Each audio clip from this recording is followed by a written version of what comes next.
प्रिय विद्यार्थियों, हम अध्ययन कर रहे हैं प्रकाश के बारे में। अब प्रकाश में भी हम दर्पण के बारे में बात कर रहे थे। तो उससे पहले हमने प्रकाश का परावर्तन पढ़ा था कि परावर्तन किसे कहते हैं।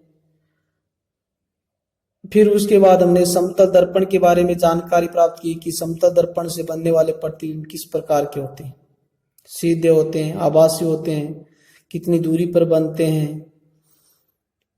उसके बाद हम अध्ययन कर रहे हैं गोलीय दर्पण। गोलीय दर्पण किसे कहते हैं? वह दर्पण जिसका परावर्तक पृष्ठ क्या हो, गोल हो। परावर्तक पृष्ठ कैसा हो? गोल हो, और उसे क्या कहते हैं? गोलीय दर्पण कहते हैं। और इसके भी दो प्रकार होते हैं, उत्तल दर्पण और अवतल दर्पण। जो उत्तल दर्पण होता है उसे अपसारी दर्पण कहते हैं और अवतल दर्पण को अभिसारी दर्पण कहते हैं। इनके नाम किस प्रकार ये रखे गए हैं, अपसारी और अभिसारी? क्योंकि उत्तल दर्पण क्या करता है, जब प्रकाश की किरण मुख्य अक्ष के समांतर आती हैं तो परावर्तन के बाद किरणों को फैला देता है। जो परावर्तित किरण होती हैं जो फैल जाती है, इसलिए इसको अपसारी दर्पण कहते हैं। और अवतल दर्पण क्या करता है कि मुख्य अक्ष के समांतर आने वाली प्रकाश की किरणों को परावर्तन के पश्चात एक बिंदु पर क्या कर देता है, केंद्रित कर देता है। इसलिए इसे क्या कहते हैं? अभिसारी दर्पण कहते हैं। तो हमने कुछ परिभाषाएं पढ़ी थी, वक्रता केंद्र किसे कहते हैं, फोकस दूरी किसे कहते हैं। तो आज हम पढ़ते हैं फोकस के बारे में।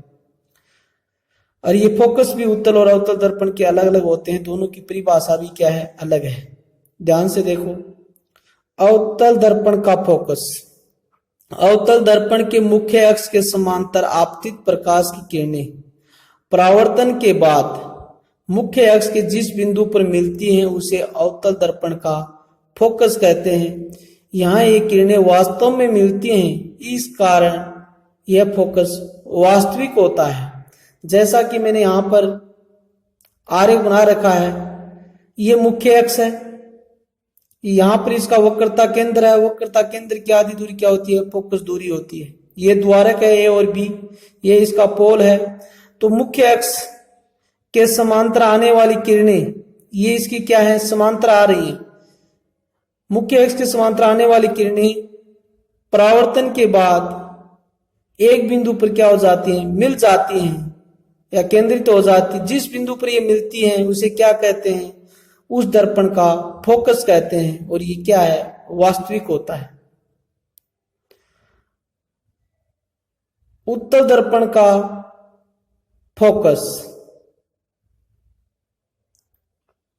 उत्तल दर्पण के मुख्य अक्ष के समांतर आपतित प्रकाश की किरणें परावर्तन के बाद फैल जाती हैं। क्या हो जाती हैं? फैल जाती हैं। परंतु ये किरणें दर्पण के पीछे एक बिंदु F से आती हुई प्रतीत होती हैं। इस बिंदु को उत्तल दर्पण का फोकस कहते हैं। इस बिंदु पर ये किरणें वास्तव में नहीं मिलती हैं, अतः यह फोकस क्या होता है, काल्पनिक होता है। क्या होता है? काल्पनिक होता है।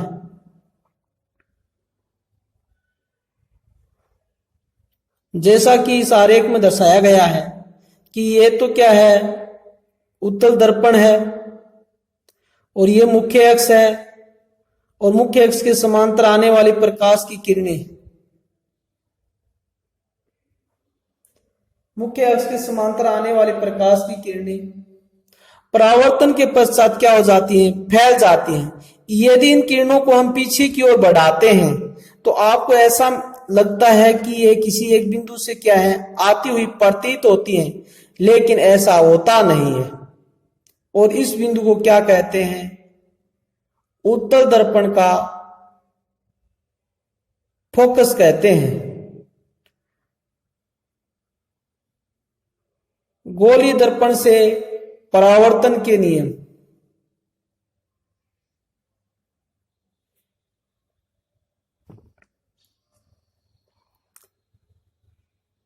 गोलीय दर्पण से परावर्तन के नियम।